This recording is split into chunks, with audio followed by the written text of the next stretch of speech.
Our Tech Talk guy, that's right, Julian Sanders with us today, and we're going to be talking about staying focused at work, school, and because there's lots of digital distractions out there. So Julian, nice to have you back on the program. Thanks for having me, Jeff. So, before we start talking about the Kinder, and we'll talk about some of these items here that create a bit more focus, let's talk about, for generally speaking, what are some of the things that really tend to distract us when we're using computers and we're supposed to be on task? Well, a lot of people are into social networks. They're always on Facebook and Twitter, and a lot of times if you need to stay focused, if you just disable the internet. Laptops have a little switch, you can turn it off, and there's also full screen modes inside of things like word processors, and if you're reading information on spreadsheets or whatnot, try full screen mode out, see if that helps you out a little bit. It'll give you more focus on that instead of having all of the stuff popping up at you all the time. So that will actually stop the little balloons from popping up and say, this has happened, that's happened, why don't you come over here and check it out?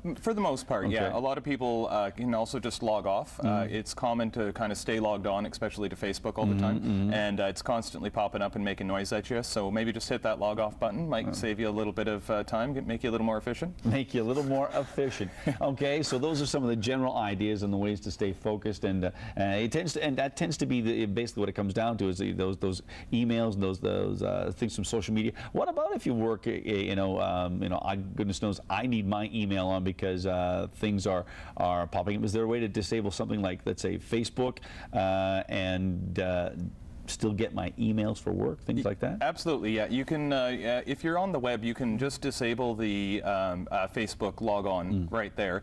You can also go into privacy controls for the big ones like Twitter and Facebook, and set it so it doesn't notify you at certain times of day. So if you know you're going to be busy from 9 to 5 every day, you can set that time aside on Facebook and say, don't send me any email notifications, so it'll all come to you when you're done work. Okay, well that's fair enough, and exactly. And that's when you should be doing the social networking.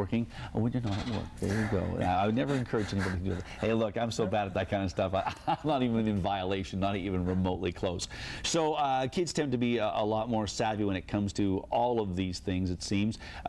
Clearly, there's a lot of distractions out there for younger people. What are some of the things that we can do to sort of, keep them on point as well when it comes to doing homework or the things they have to do? Well, a lot of kids these days have iPod touches and iPads. They've become ridiculously popular to do schoolwork.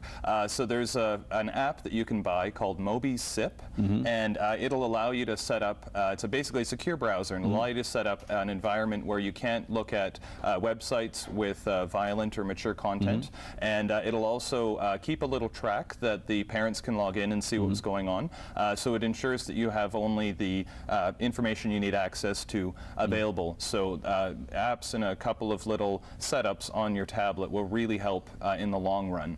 And so this one's called MobiSip, as though it's like Moby Dick, M-O-B-Y-S-I-P? M-O-B-I-C-I-P. Okay. Yeah, so even just to go to mobisip.com, it gives you very good instructions there. Different levels for different age ranges. And this is something that you'd obviously have to physically take your child's or your teenager's phone and say, okay, we're loading this on here, and this is the reason why we're doing it. It's not like you can do it sort of remotely and just sort of say, oh, it's in there surreptitiously. Right, yeah, and it's more of a conversation point, too, because you can kind of teach them how to access it right. It also has like a YouTube filter, so there's a lot of parents out there. Well, you're taking away all the fun, mister. Right, so. Yeah, exactly. Okay. Well, those are a couple of really good ideas just in terms of some of that stuff. When we come back, Julian will tell us about some of the other things that can be used to help keep us focused on what we're supposed to be doing.